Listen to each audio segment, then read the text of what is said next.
So, David, I hosted Jimmy Kimmel. James Kimmel, and you James did a Edward great Kimmel, job. who was also a state senator from Louisiana. You did 2 nights. Great stuff. Thank you. You had Quentin Tarantino, among others. That was a thrill. I so loved being able to specifically compliment someone who I really admire his work tremendously. And to see him laugh when I was quoting lines from Once Upon a Time in Hollywood, which I've seen 11 times over a period of time. Don't think I'm weird.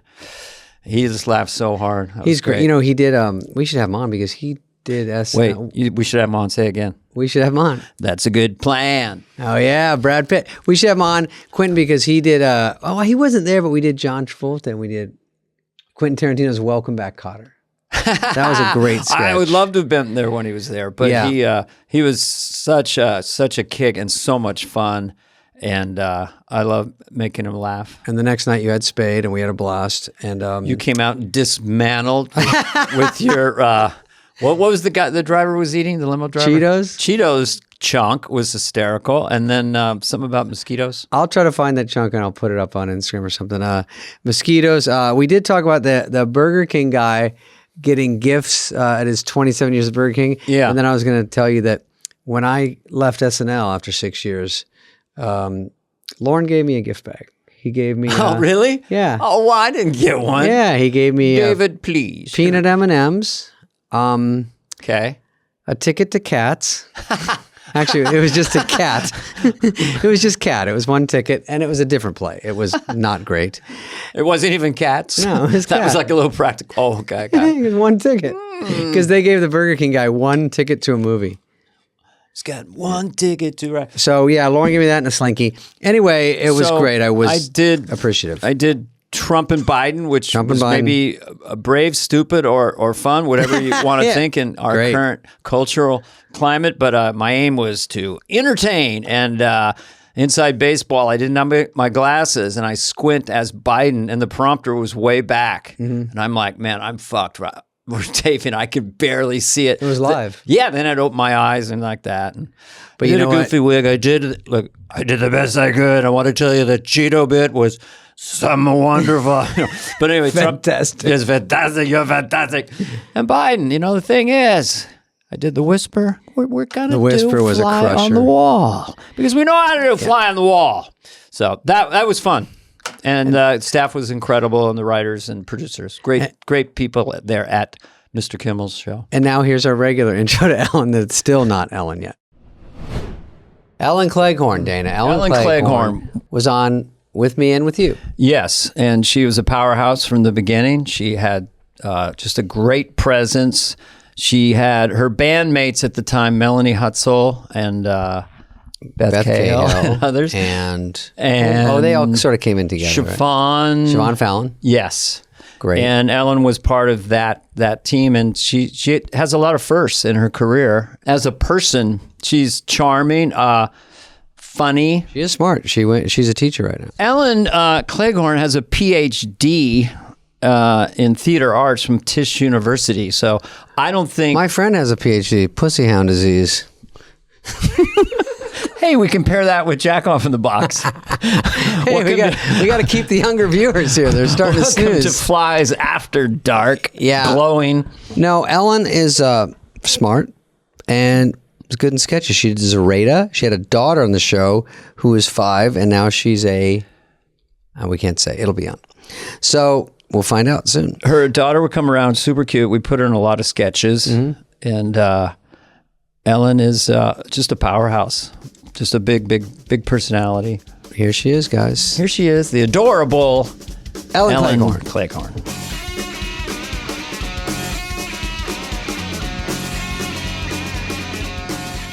Oh my gosh, Dana! Look who forgot. Look at that mask. I feel naked. I'm not a super spreader. Ellen is. Where are you? I know those eyes. That's Ellen. She's shopping. She goes, "Do I need a volume or audio on this podcast? As long as we can see you, we can see you, Ellen. We can't hear you. I'm doing sign language.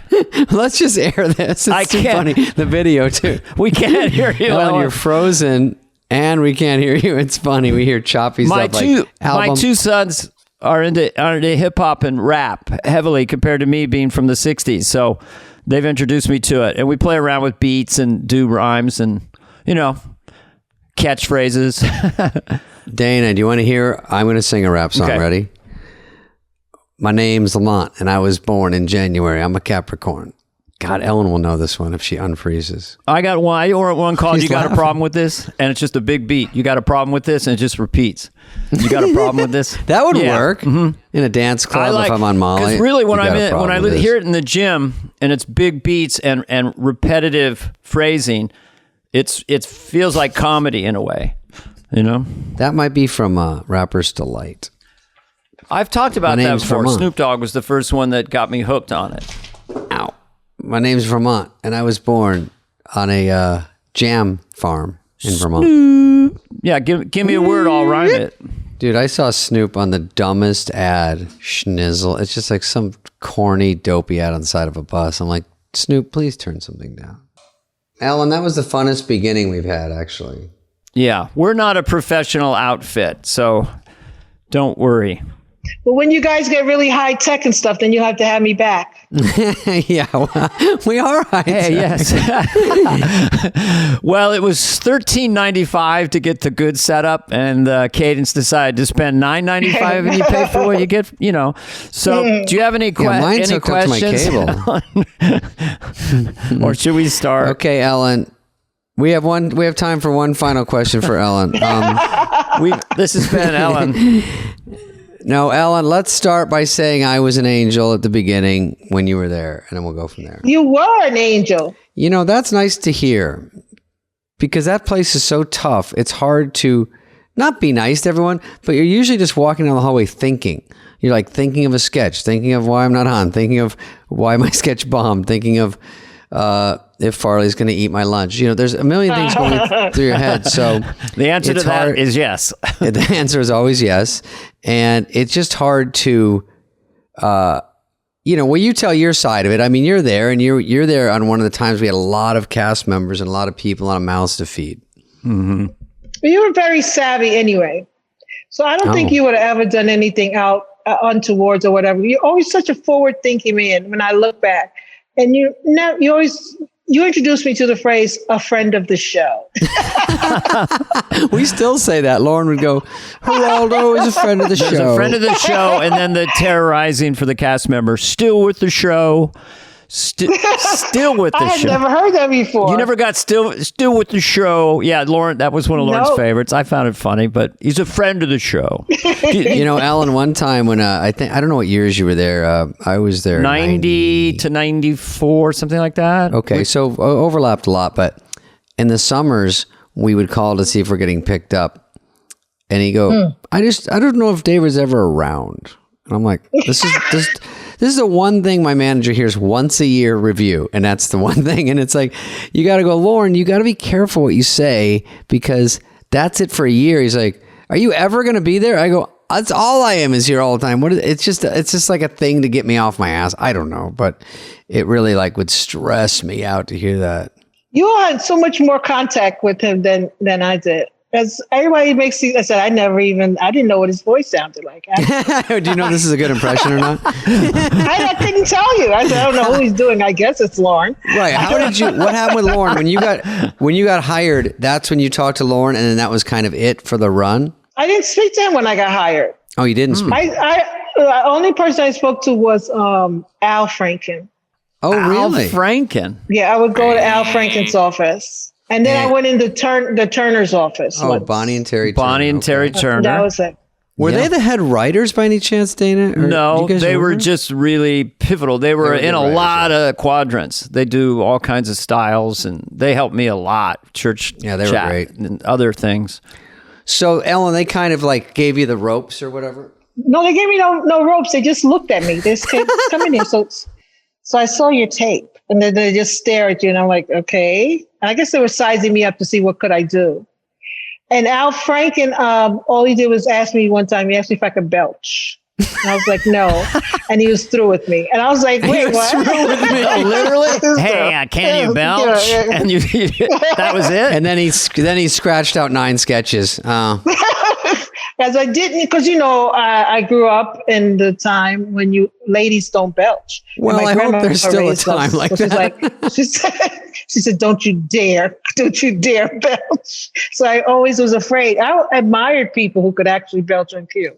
Oh, and I can. I had such a low. I really admire people like that. I can, and maybe that's why I got the show. I couldn't do it. Could you guys do a spit take? I mean, spit take was kind of like with a belch. It's like an easy laugh. There's an art to the spit take, but I don't think I ever did one on this show.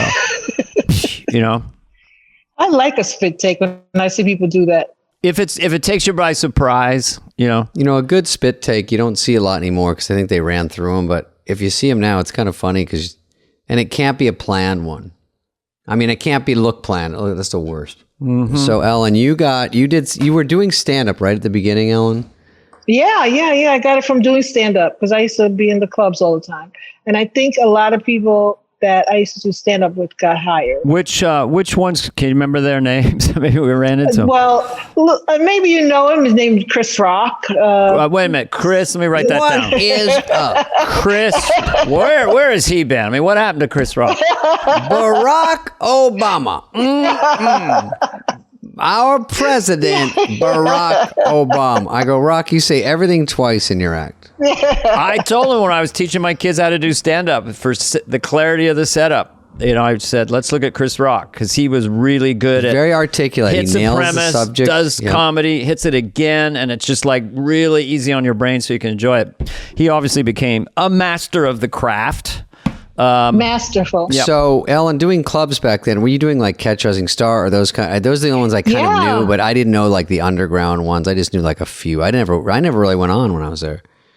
But I saw you actually at Catch a Rising Star.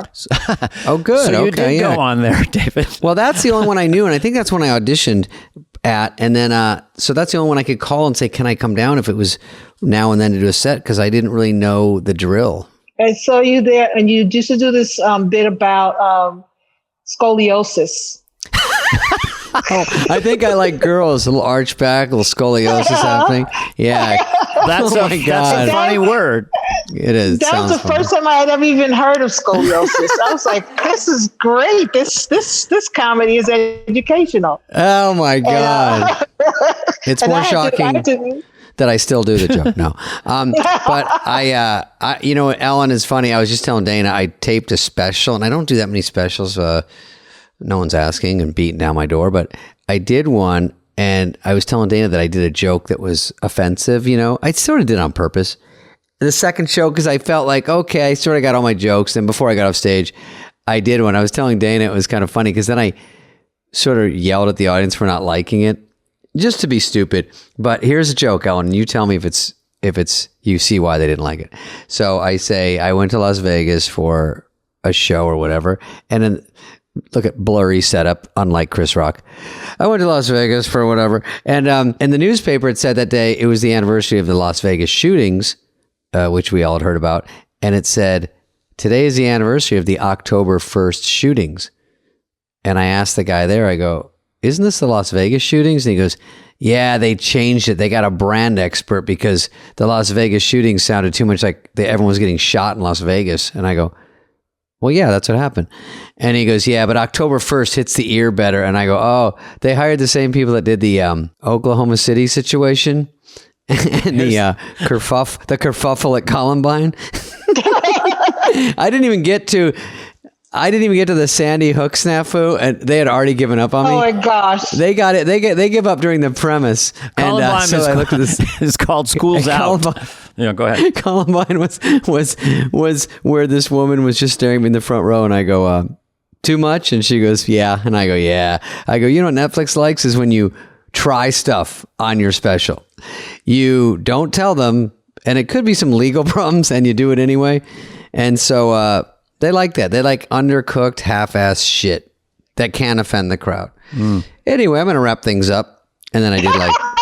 David's nickname is Showstopper. So what we're going to go... it was such a showstopper. No, go ahead. No, I was just saying. No. I think that it could... I really think that it could work because everybody's so...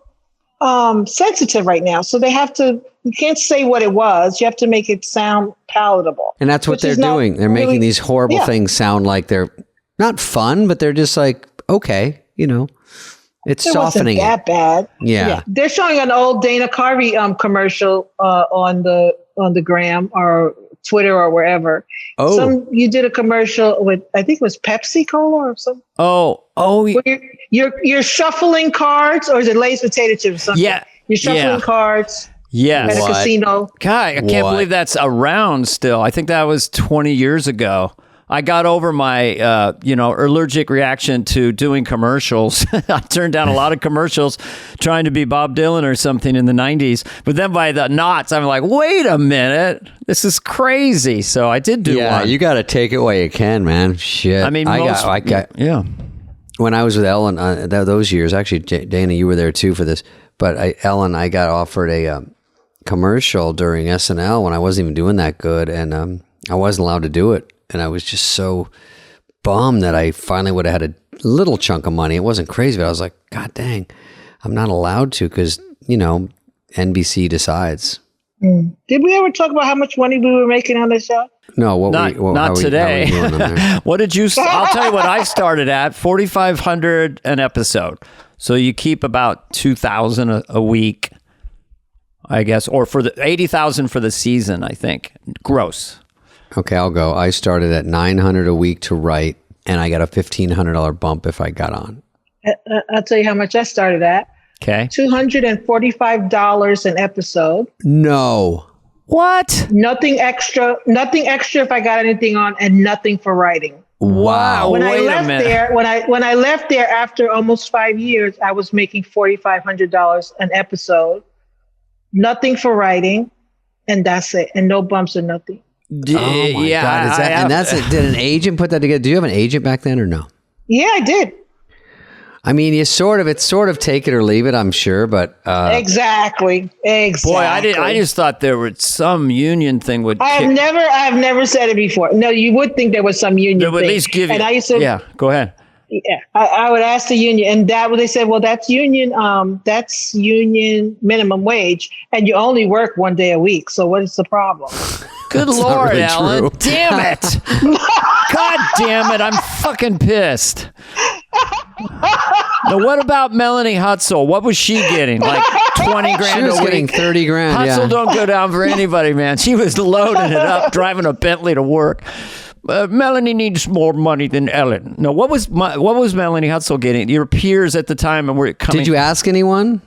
No, I never did. I didn't ask anyone either. Where did you live? How did you survive on that? Exactly.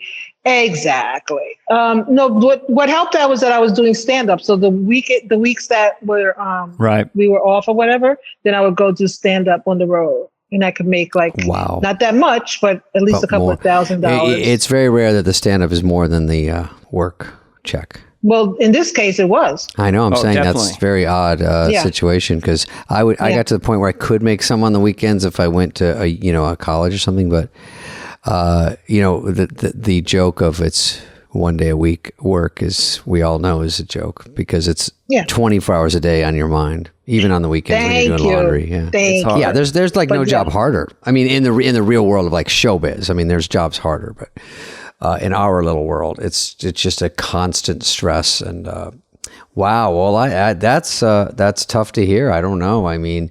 And you were doing as much as anyone. When you were getting reoccurring characters, and Queen Shanifa, whatever their name is, and you were kicking it on the show like that. I mean, obviously they started to bump you, but it just still never went to anything that was reasonable at all. No, they didn't bump. 1 week the whole season, I got like $200 a week. 200 and change. So it came out to be like... I just can't doing like Saturday Night Live. Even the next one, Uncle Sam said we're not going to bother. 400. Exactly. The next one was like $400 and something a week. The second year per show. The third year was like per show. Then it was per show, not week per week, right? And then the next one was like $750 a week or something like that. And then finally it bumped up to 4,000 to like a legitimate number, like a decent number, which isn't even crazy. It isn't even a crazy high number for. I believe, unless I got it wrong, that it was 4,500 for the whole cast, because we didn't have a big cast. So it was Phil and Jan and I and whoever was coming in. I believe everyone was getting the same, as far as I remember. Maybe Lovitz and Nora Dunn had a little more because it was their second season. But we all have a different situation, Dana, because I think Ellen is brought in as maybe a feature player and not even a writer, even though she wrote, obviously. I was brought in as a writer, feature player that they wanted me to write, not really be on. So it's kind of the opposite. And you, I think, were just brought in as a cast member, but they didn't give you writing credit, even though I'm sure you wrote. No one. You weren't looking for a writing credit. No one got a writing credit. You couldn't get one. But right. We all, it's not what we do here, so you get used to it, but it was a little back funny. Then I would imagine. I didn't want a writing credit. I'd rather be a performer, but. Everybody's writing, I think. The only one who made a joke out of it, you two could talk that, was Chris Farley, would always say, I can't think of anything, but he was a brilliant performer, but that's what he said. But almost everyone was writing to some degree. But Ellen, I'm sure to stay alive, you had to write. You weren't getting thrown in everything. Yeah. No, but you guys hooked me up, though. Be honest. No, we would try. Every time I turn around, you were, and not just me, but me and my daughter. Every time I turn around, she was in the sketch. I was like, what? I think she was 5, and now she's probably like 7 or something. She's an oral surgeon. What? Really? And she's 11? I swear for God. How old is she now? That's amazing. So you're a doctorate, and she's an oral surgeon. Huh. Can you imagine? I can. I have children. Yeah, it's no, I can't really, but that's terrific. So that's great. Good Lord. But here's the thing. When I think of Dana, now I didn't know Dana from nobody. So I grew up in the project. So I have my girlfriends, and they start singing this thing that you used to do about broccoli. Yeah. Oh, chopping broccoli. Chopping broccoli. Yeah. Chop a broccoli. And I'm like, what are y'all singing? We would just be dying laughing. They said, you got to see this guy. It's hysterical. And so we would tune into SNL, and hopefully it came on. So luckily the day it came on, and love. You used to have us all dying laughing in Brooklyn with that chopping broccoli business. And then we would just not mock you or mimic you. We would do chopping broccoli whenever we would just have a moment alone, or just start acting ridiculous. We'd be at a piano or something, pretend something was a piano, and we would just talk about chopping broccoli. That's how you came into my life. And so when I met you, I was like, oh my God, it's the chopping broccoli guy. That is so flattering. I honestly, I love madness and silliness and catchphrases. And I love that people sharing them. I thought it was silly and stupid, but even with me, it goes through my head when I actually chop broccoli. So I'm like, I chop broccoli. So I don't know. There was a sportscaster when a guy hit a home run. He was on ESPN. He'd go, and he is chopping broccoli. So it's fun, but that's cool. Thank you, Ellen. It kind of frees you up to know that anything could be funny. Not, and you could just go for it. Just go for it. That hits. It's a good way to put it. Yeah. I think it's like verbal, physical comedy in a way. In other words, when someone's laying out a riff like that, then you have permission as an audience member. You don't have to really listen anymore. The guy's just going to say chopping broccoli over and over again. So you can laugh as hard as you want. With Dennis Miller or something, it's a very intricate kind of thing going on. So you really need to listen. With that, you just have to hear every word. Go crazy. Yeah. And Chris Farley with his physical comedy, you just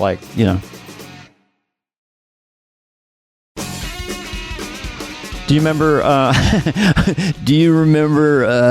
Remember that time? No, Dana. When you did chopping Massive broccoli. Headwind Harry? Oh yes, that was crazy. I never saw anything like that in my life. I was dazed. I was stunned and amazed. Nothing I did. I was in that sketch. Oh, you were in it. There was 95 people in that sketch, right? I think we had a full cast. Kind of at that punch bowl in that little scene, and I assume our audience knows the character, but I didn't write it, but I was wearing a prosthetic thing that looked like I had a massive head wound, and I went to a party and mayhem ensued, and a dog got hungry. So that's funny. All you need to know. Google it. That was a sketch that everyone's laughing at. Read through it. Made absolutely no sense. I was like, what the hell is going on? Yeah. Was it Jack Handy? There's nothing like dogs and children, I guess, and they put too much baby food on the prosthesis between dress and air. So in the air show, the dog, because I take a nap as Massive Heaven Harry, and the dog comes up and wants to eat my head, but the dog wouldn't let go. The dog went crazy. I mean, and tried to rip the prosthesis off, but I held it on barely. But that was an example of the audience. It was like an I Love Lucy moment. If I could, you were kind of trying not to laugh. We were all watching it and laughing. Nothing to do with me, really. It's just when she's at the thing with the chocolate doing the chocolate thing. Yeah, anytime that she's doing just physical comedy, you can just hear the audience waves and waves of laughter. But anyway. So Ellen. Hey, Dana, yes. I didn't ask you. I was on mute. I muted because there's a garbage truck outside going meep, meep. But I forgot I was on mute and I was asking you a bunch of questions. I'm going to go back about a half hour. Were you, was chopping broccoli in your SNL audition? Yes. Oh, so it was all the way back there. That was such a good one. Because I remember chopping broccoli. One of the first things about you that I just thought it hit my ear. It was so clever and weird. And then you were going chop and broccoli, chop, sheep chop, sheep chop, chop. And I was like, what is this fool doing? I thought it was so funny. Chop it broccoli. Yeah, sometimes I'll do it for 10 minutes. I'm doing stand up. You should have done it with Paul McCartney when he came on. That would have been fun. You should make him do it. It's very, it's humorous because, why is he singing about a vegetable over and over again? It's not, I did Let It Be, it's about letting go and this and that, but there's nothing really about a vegetable, chopping it all the time. But I guess that's what the Americans find funny. It's like, I'm chopping a dooba-dooba-dooba-doo, a broccoli, a dooba-dooba-dooba-doo, He set me up. So, Ellen, do you want to talk about your hit characters or the ones that, there are two that really stood out as far as reoccurring? There was a page desk. This is Zareta. What was it? Yes, Zareta. I miss Zareta. I miss Zareta so much. And I guess I'm supposed to do it here. You don't have to do it. You don't have to do it. It's politically correct to do it here. Only because I really do speak Spanish, and it's not like I don't know. I didn't think about that part. I forgot about that, but we can cut anything, so go for it. But I just love that you said you missed the character. I relate to that. Sometimes I'll just do characters or voices driving around or I'm by myself because I want to revisit the character, Oh, gosh. I miss Zareta so much. She had so many problems. And and you'd always get like the host or someone involved, right? The host got involved, and when the first time I did it was with Michael Jordan. Wow! Whoa! And that was like major, and he was like, he thought I was being ridiculous, but I was. And I promised that I would sue him, and he thought that was hysterical. But the thing is that, and I said, what makes you think I won't cut you? And because that really did happen to me. Hysterical. I was on the train, and this girl did ask me, "What makes you think I won't cut you?" It's that kind of a tough question. Is that a rhetorical question? Yeah. No. But that's a classic comedian's move, is that you heard that in a real situation. And it is really funny because it's not I'm going to cut you, what makes you think I won't cut you. That is really funny. And for you to take that good, and crazy use person.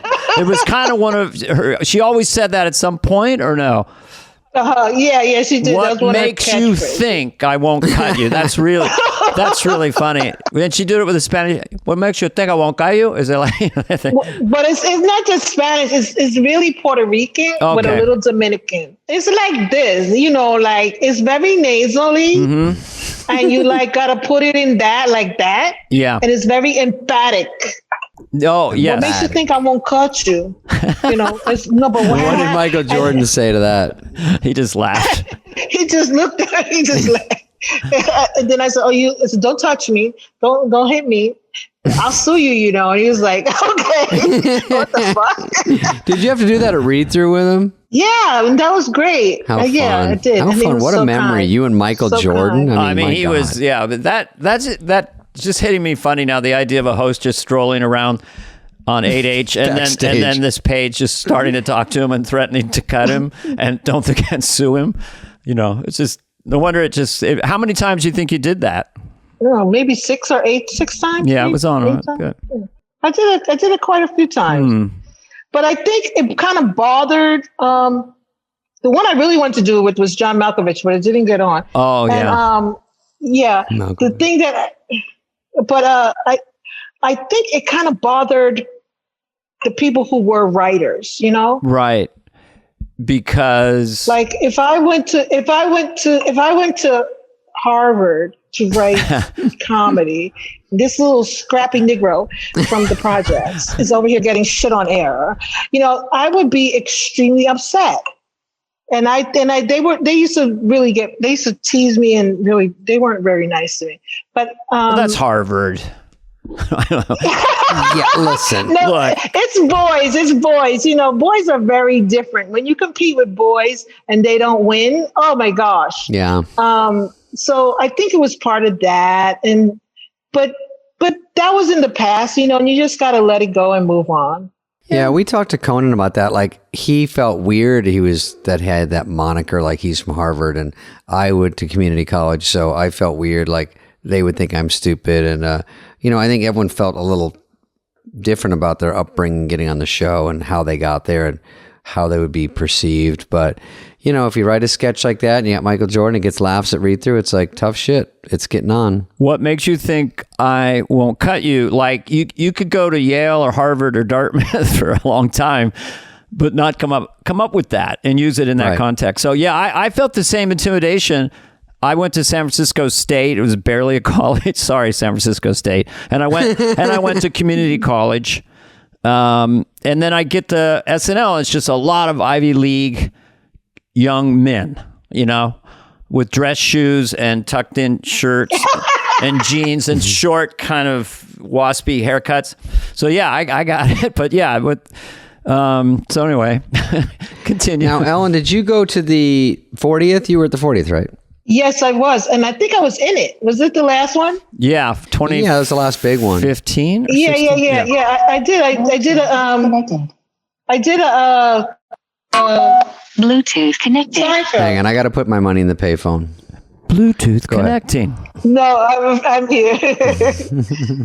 I have all these things. None of them are working. Yeah, I do. I'm sorry. I teach this class. I'm teaching this class here at actually it's a school in Jersey City. I teach at the new school in Manhattan, but I also teach here in Jersey City. I just started teaching here, and I'm really having a good time, huh? But it doesn't have the money. It doesn't have the money the new school has. So I have to bring all my stuff. So I have a Bluetooth speaker and what do you teach? Yeah. Well, in this one, I teach acting. Mm-hmm. Ooh, cool. In this one, I'm teaching acting here at Jersey City. And then the way Dana talks about comedy, I want Dana to come and be a guest at my class in the new school. I teach the theory of comedy. And Dana really seems to. Dana has really deep thoughts about comedy. David. No, Dana's actually really good at articulating it. Writes amazing stuff. But I am fascinated by comedy and in all ways, and the phraseology and it's such a, you know, it's like trying to catch the wind. you never solve it completely. You never master it. It's always humbling what you think will kill and will not, and so forth and so on. But do you mind just for a second, because it's kind of, I've not met run into any ex-cast member who got a doctorate, a PhD from Tisch School of the Arts. Like, what? Do you talk about how that happened? I mean, when did you decide to go, and how did that manifest for you? Well, okay, so I'm going to tell you in just a second. So I'm teaching at the new school, and so I have comedians come in and talk to the class, et cetera, comedians and producers, et cetera. So Mike Shoemaker came in. Mm-hmm. Shoemaker. And producer. Yeah. Marcy Klein came in. Marcy. And Tim Meadows. Timmy came and talked to the nice. Right. And then I use recordings from different, like I use Chris Rock and I use different people's recordings. Anyway. So maybe in 2007 or 2006, I was doing a radio show with Paul Mooney, and I was writing for him. And in New York City. And he just never came. Like the show was from 6 a.m. to 10 in the morning. So he would show up. You know how radio is. Yeah. You start at 6. It starts at 6. Yeah. Good morning, America. Blah, blah, blah. And he would show up maybe 7. 7:15. Love Paul Mooney. And then he would have been out all night, and so he would sleep. Right. So I had signed a contract with them. So when they let him go, I couldn't get out of my contract. Otherwise, I wouldn't have to pay them all that money back. And I was like, that's not going to happen. And so I was like, So he was mad that I stayed. And I was like, no, I can't. It's not going to work. I'm sorry. We'll just have to be angry at one another. So I said, well, Ellen, what are you going to do? What are you going to do? Because this is going to keep coming up, whatever.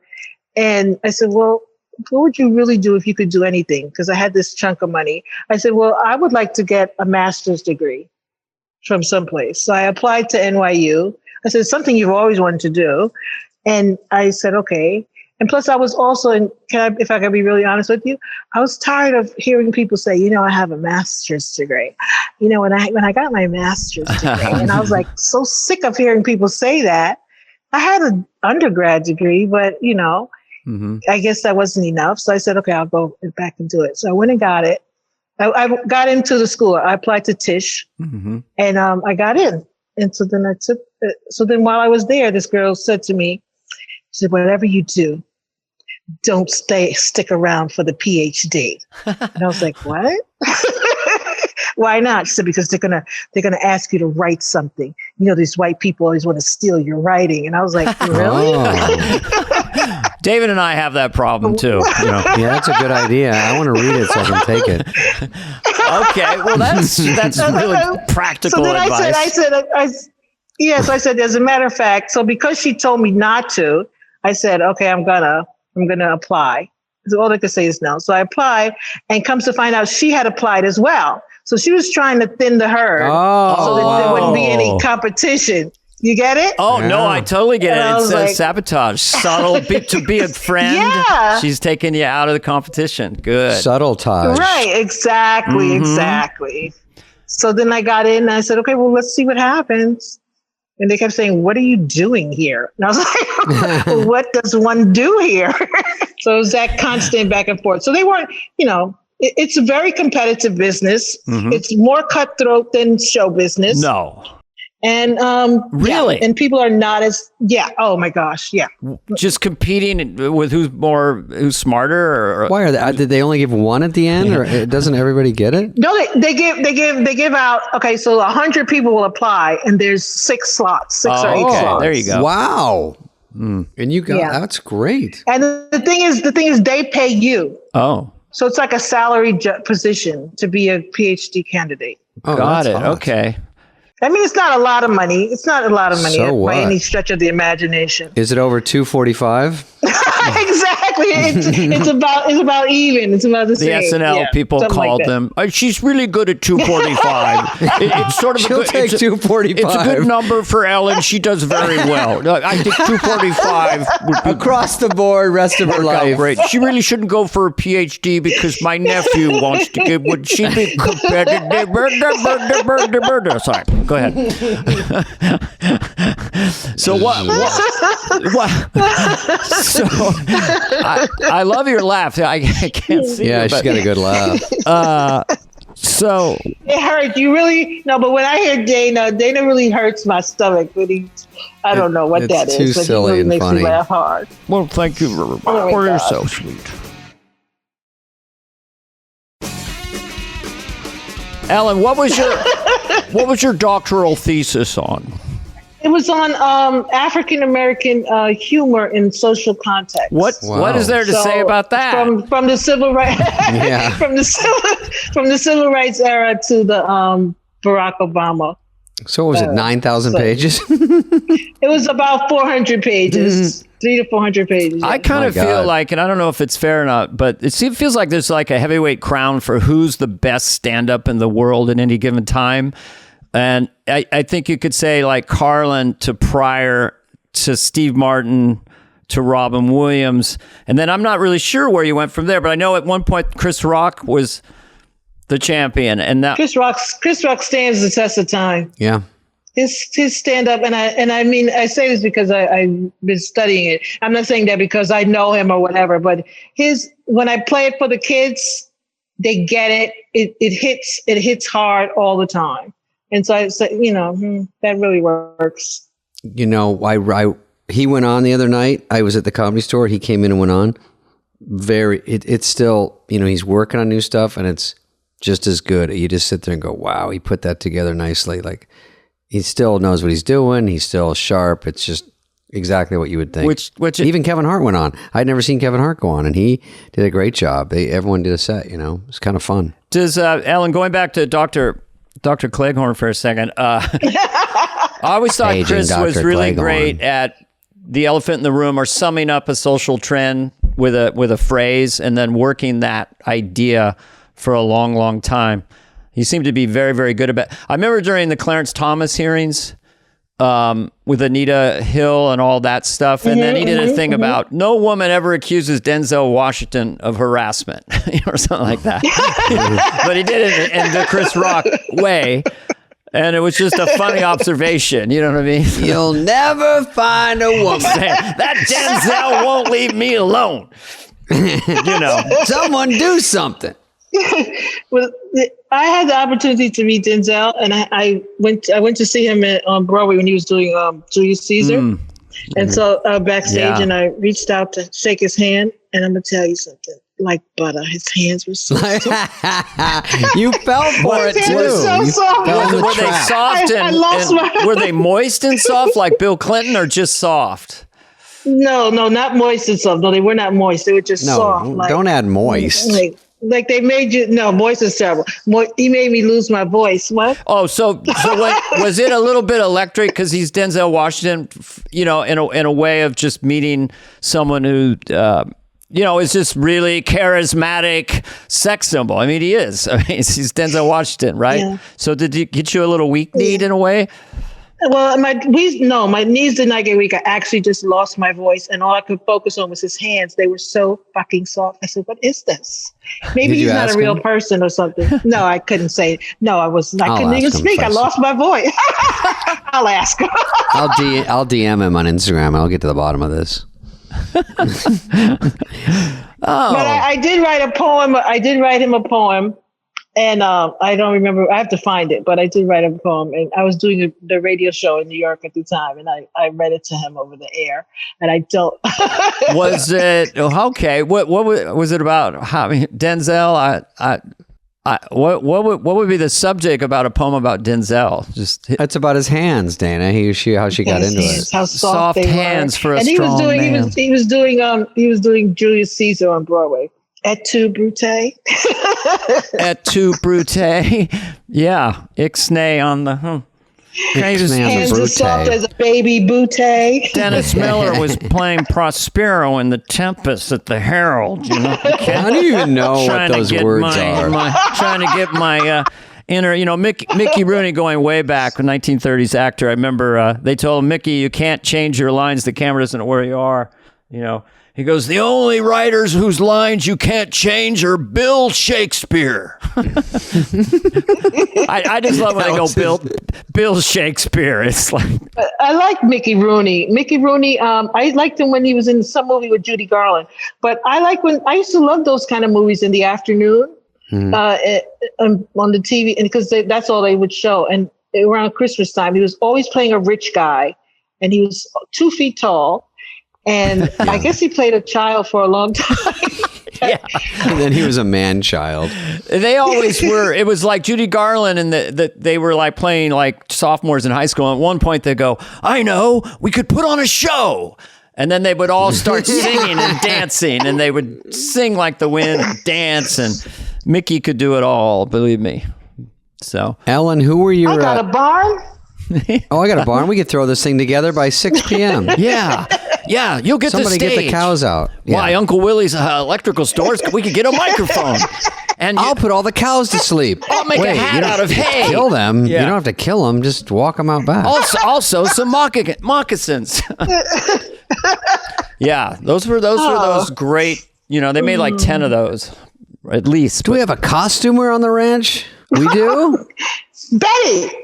Betty, can you make 100 costumes by night? Of course.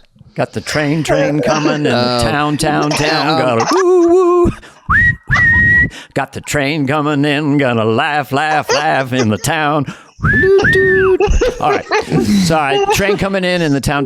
It's a huge hit that. Oh, yeah. Let's ask Ellen about the 40th. We got cut off. Did you like going to the 40th? Did you have fun there? And what sketch were you in? I did a sketch with Jerry Seinfeld. Whoa. And I was up in the audience on the side with all the kids that I guess are not the celebrities. Okay. He got in the building, though. That's good. Victoria Jackson was on the 6th floor. I can't even see. I don't even know where I am. Go ahead. They let Beth Cahill drive by and beep. But they told me absolutely no plus ones. They said, no, there's absolutely, because you're going to be in the audience and whatever. And I apologize. I brought my daughter with me. I did. You did? They let you? Yeah, I did. Yeah, they let me bring her in. Because she didn't sit in the audience with me. Special. But they let her bring in the building. Maybe she was in the spillover room. Yeah, she was. I think she was. So what happened? Did you ask a question to Seinfeld or something? Was there a Q&A? Yeah. I asked Jerry Seinfeld a question, how come there's no black women on his show? Oh, my God, yeah. What was his answer? And he said, I'm sorry I didn't save the world or something like that.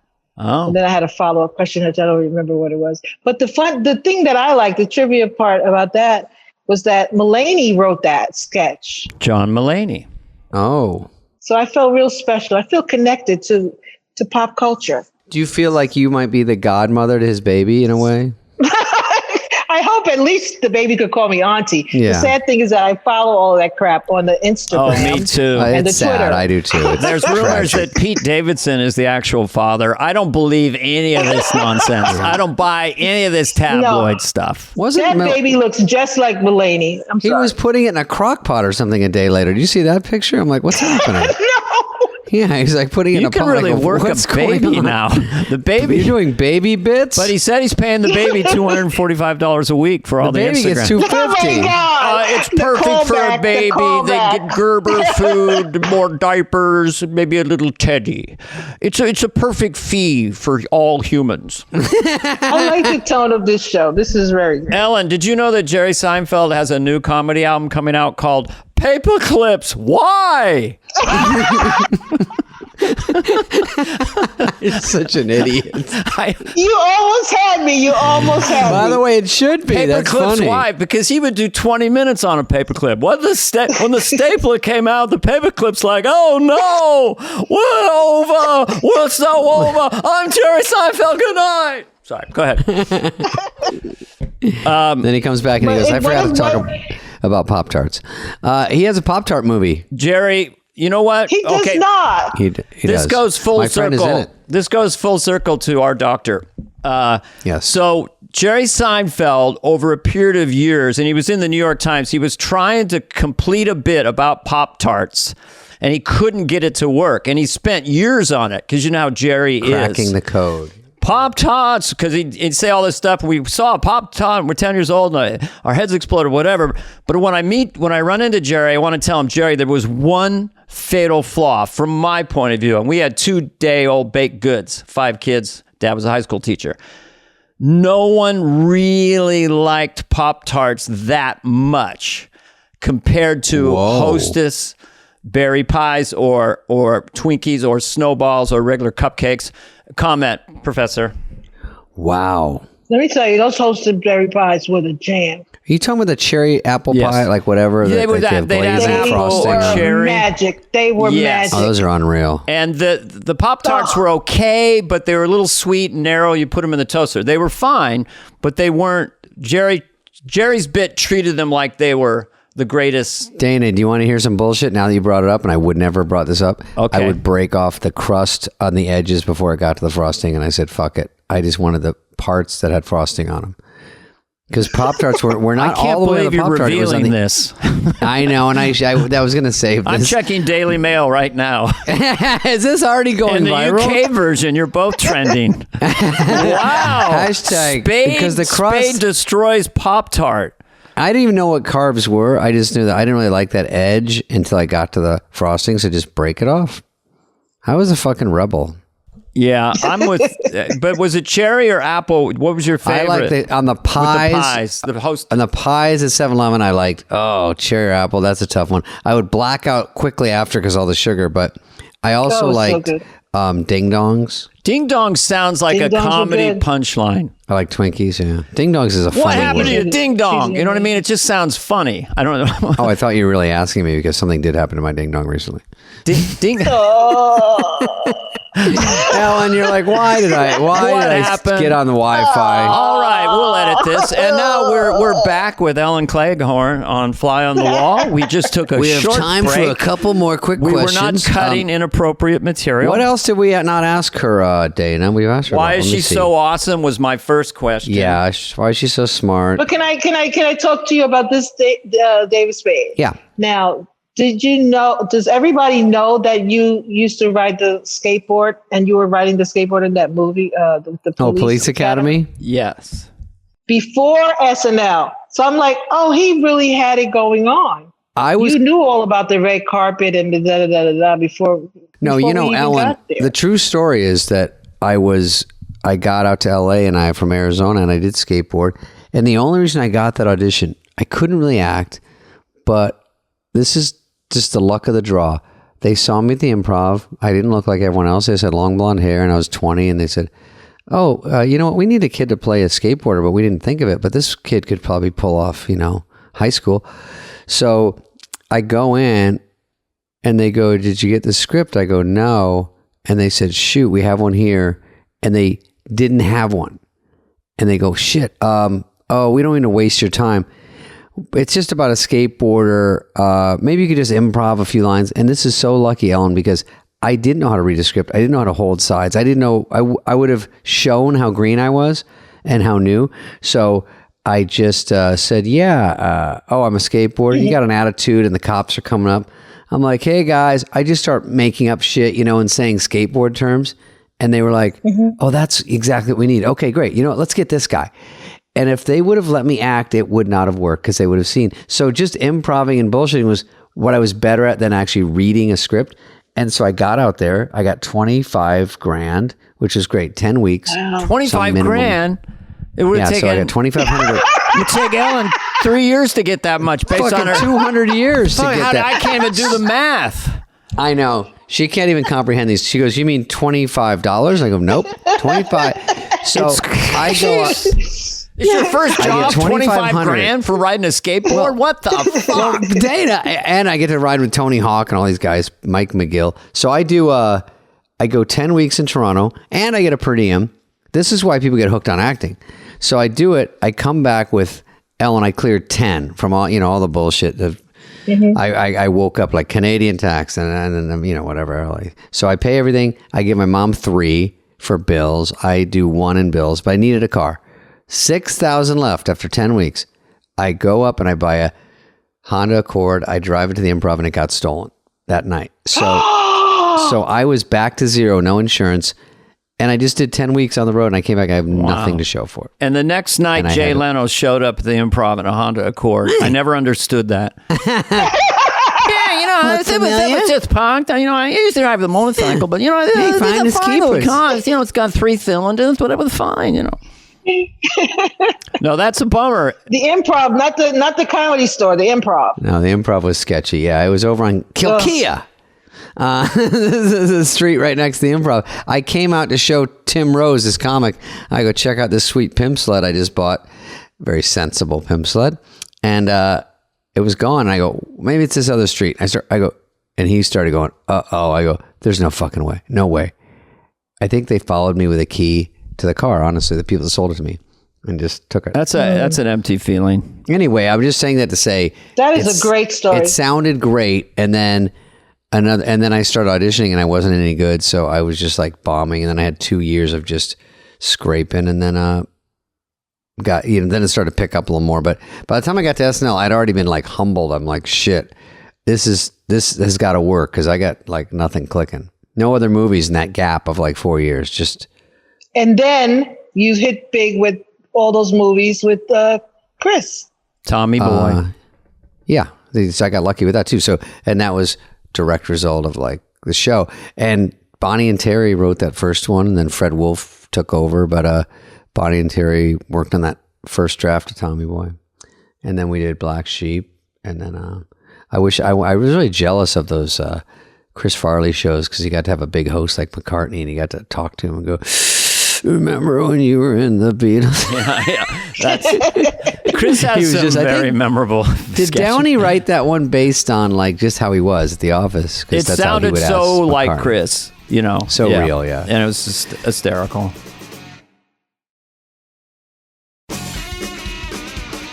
I don't know, Dana. Anything else? What do you got? Anything you want to tell her?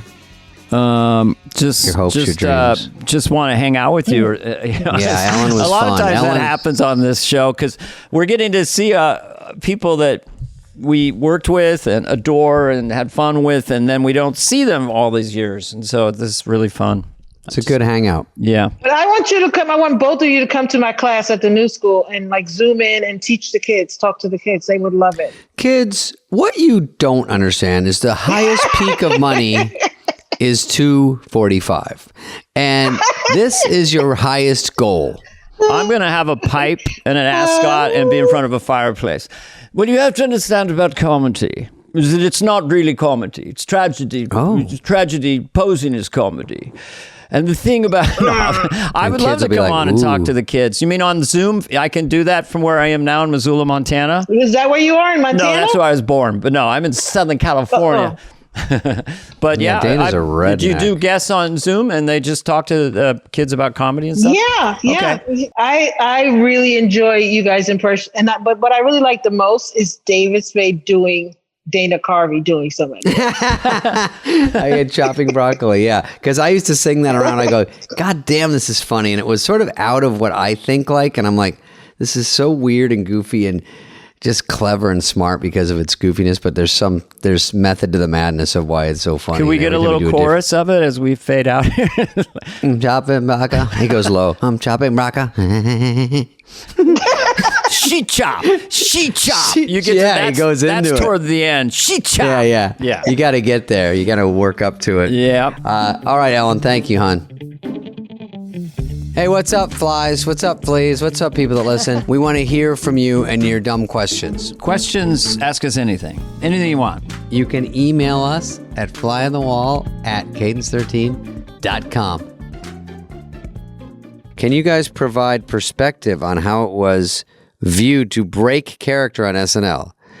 Asking because Spade stands out in my mind where he and Christina Applegate, of course. We laughed on the couch during Motivational Speaker. And in Lauren's voice for Dana, how was that viewed? Brian Steele. If you're going to break, it's that other type of joke. It's like fucking Carol Burnett. I mean, it's really not what we do. So you were not supposed to break when I got there. Yeah. And then it started to erode, and then you, David Spade, were in one of Chris Farley's his biggest moment on the show probably, and it was hard not to break. Yeah. Go talk to that sketch. Almost anyone would have broke. That was and we'll probably have Christina Applegate on soon, and we'll talk about it. But it was, and I see here over the years we've mentioned it to each other because it's turned into such a thing. But it was not planned, and you're not supposed to break, and you also could get fired. Dana knows it. I know it. It was the word around town, and it's not Lauren telling you that. It's other people, the other people around going, oh no, Lauren does not like that. So you could get fired. And so when you do it, it's fun, but afterwards you don't want to walk by him and have him go, okay, Tim Conway. Not the guy, wasn't he on Carol Burnett?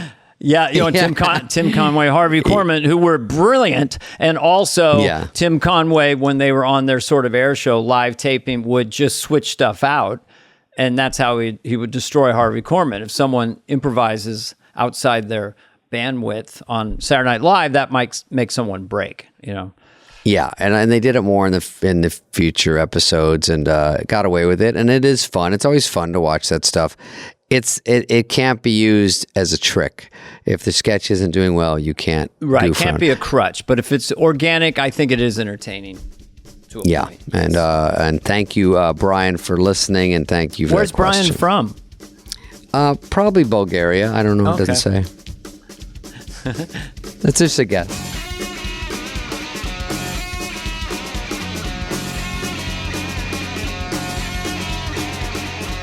Fly on the Wall has been a presentation of Cadence 13. Please listen, then rate, review, and follow all episodes. Executive produced by Dana Carvey and David Spade, Chris Corcoran of Cadence 13, and Charlie Finan of Brillstein Entertainment. Production and engineering led by Greg Holtzman, Richard Cook, Serena Regan, and Chris Basil of Cadence 13.